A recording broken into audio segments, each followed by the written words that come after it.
Slow trading Tuesday with the market making minor moves, basically flat, as it's about to cap a year that generated eye-popping returns on Wall Street. So what financial resolutions should investors be making in the new year?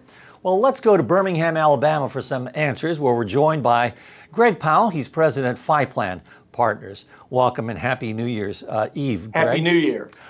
Greg, President Trump said that he'll sign a U.S. trade agreement with China January 15th. Why are the markets sort of shrugging it off today?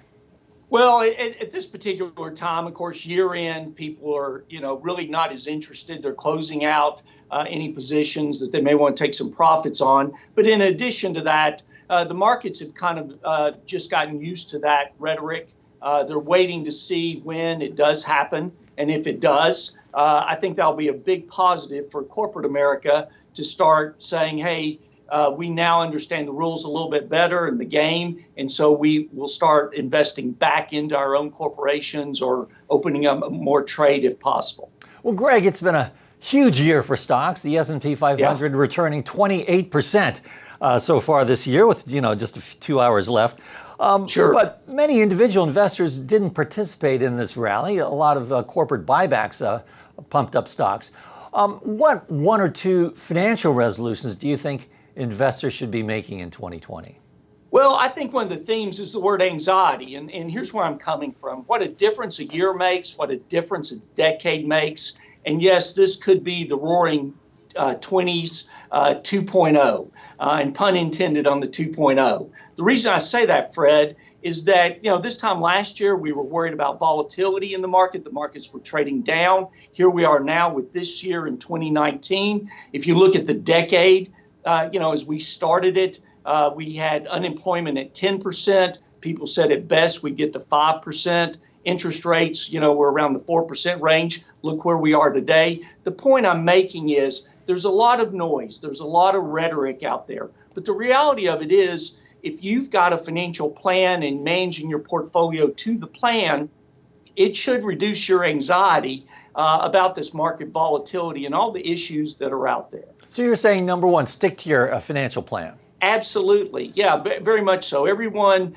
talks about returns in the markets and you want to get good returns. But the reality of it is you need to understand what is your game plan and stick with that plan and don't do knee-jerk reactions in the market based on emotion and just on the first news that comes out. So stick to your plan, keep diversified. Any other tips in terms of resolutions for 2020?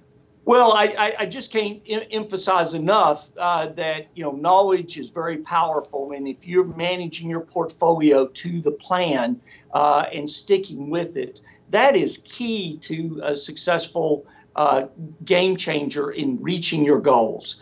Very important as you study those shrewd investors, they have a game plan in place. They stick with that plan. And I can't emphasize that enough. And as we go into the 2020s here, I mentioned earlier, roaring 20s 2.0. In the 1920s, we had all these issues going on, and yet the markets performed. Innovation was very important. Entrepreneurship was very important.